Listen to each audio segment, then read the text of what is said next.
The British Empire. They didn't call it great for nothing. This empire spanned continents, and at the heart of its power was the Royal Navy. By the 18th century, these guys were like the rock stars of the sea.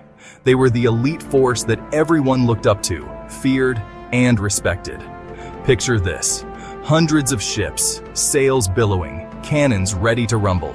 The sight of a British fleet on the horizon was enough to send shivers down the spine of any adversary. That was the Royal Navy, the muscle behind the empire's global swagger. They were the enforcers of British dominance on the high seas. By 1815, they had over 800 ships. This wasn't just a fleet, it was a floating armada, a testament to British naval engineering and ambition. Battleships, frigates, you name it. Each ship had a specific role, from the heavily armed battleships to the nimble frigates that could outmaneuver almost any opponent. No one could touch them. The Royal Navy wasn't just about size. It was about dominance, precision, and an unyielding will to win. The Royal Navy wasn't just about size. It was about strategy, technology, and sheer guts. They were pioneers in naval warfare, always looking for ways to outsmart and outfight their enemies. They were always looking for an edge, whether it was building faster ships or developing new tactics. Innovation was key, and they were masters of it. And let's not forget those brave sailors. These men were the backbone of the Royal Navy, enduring harsh conditions and facing unimaginable dangers. Imagine facing enemy fire on a rolling deck. These guys were tough.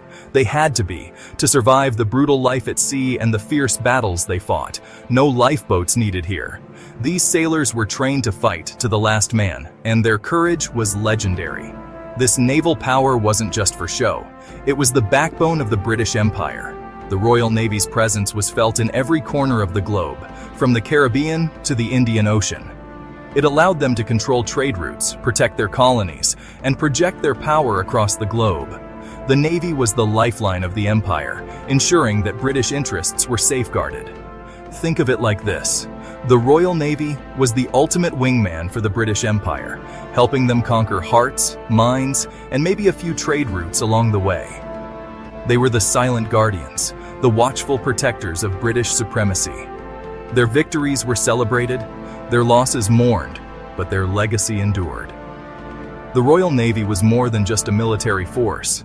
It was a symbol of British pride and resilience. The sailors who served in the Royal Navy were honored and remembered for their service. Their bravery and dedication were the foundation upon which the British Empire was built. Training was rigorous, and only the best made it through.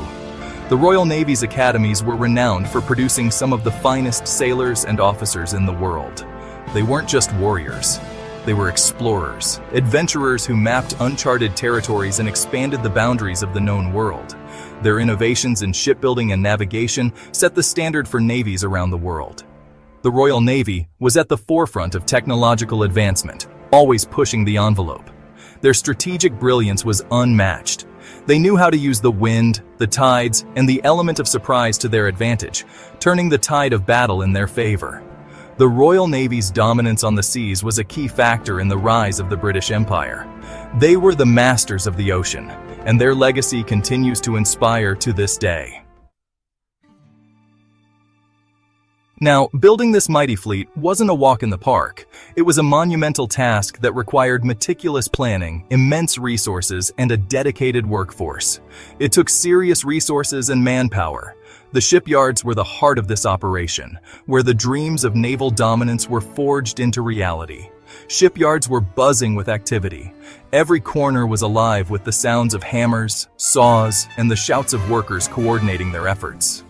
Thousands of craftsmen, from shipwrights to sailmakers, toiled day and night to build these floating fortresses. Each craftsman brought their unique skills to the table, ensuring that every plank, sail, and cannon was perfectly placed.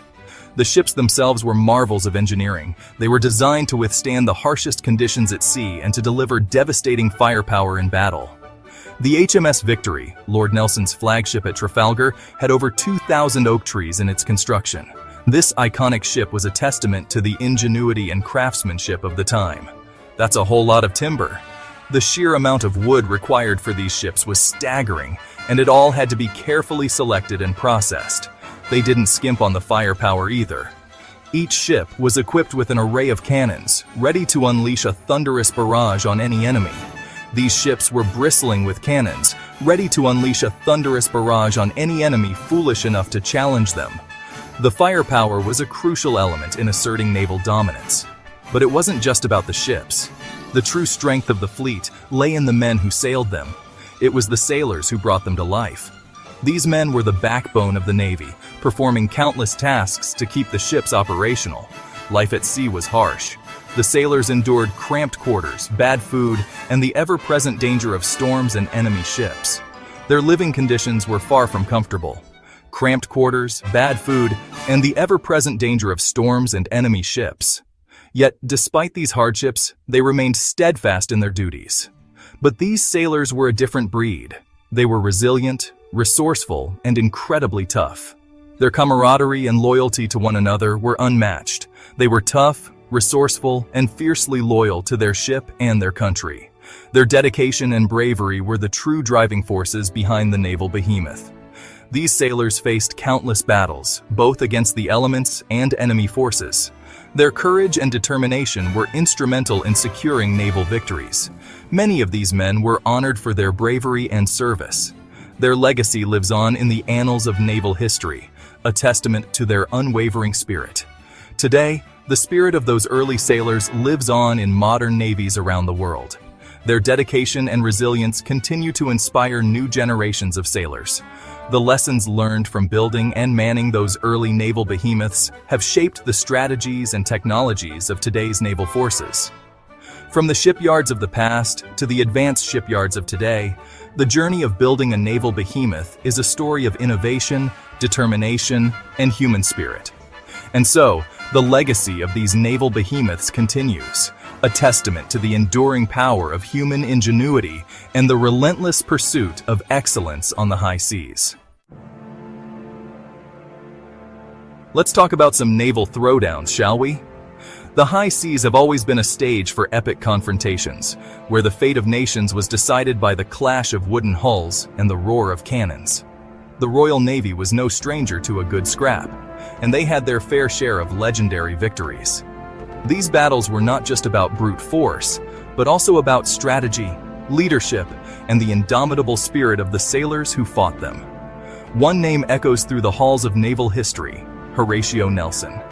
His legacy is etched in the annals of maritime warfare, a testament to his brilliance and bravery.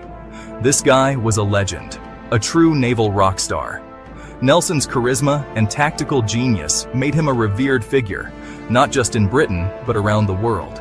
At the Battle of the Nile in 1798, he smashed the French fleet, cutting off Napoleon's army in Egypt. This victory was a masterstroke, crippling French naval power in the Mediterranean. Talk about ruining someone's day. The defeat was a significant blow to Napoleon's ambitions, showcasing Nelson's ability to turn the tide of war with a single, decisive action. But Nelson's greatest triumph was yet to come. His career was a series of escalating victories, each one more impressive than the last. In 1805, off the coast of Spain, the British fleet faced a combined force of French and Spanish ships at the Battle of Trafalgar. This was no ordinary battle. It was a clash of titans, with the future of Europe hanging in the balance.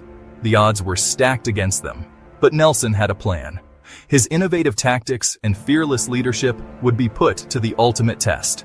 His daring tactics broke the enemy line, leading to a decisive British victory. The maneuver, known as crossing the T, allowed the British to unleash devastating broadsides on the enemy fleet. Nelson himself was fatally wounded, but his victory secured British naval dominance for a century. His sacrifice was not in vain.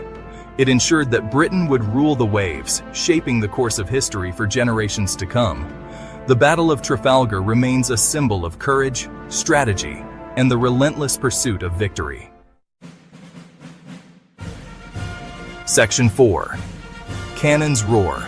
Empires tremble. Decisive naval encounters. Trafalgar wasn't the only rodeo where the Royal Navy showed its mettle.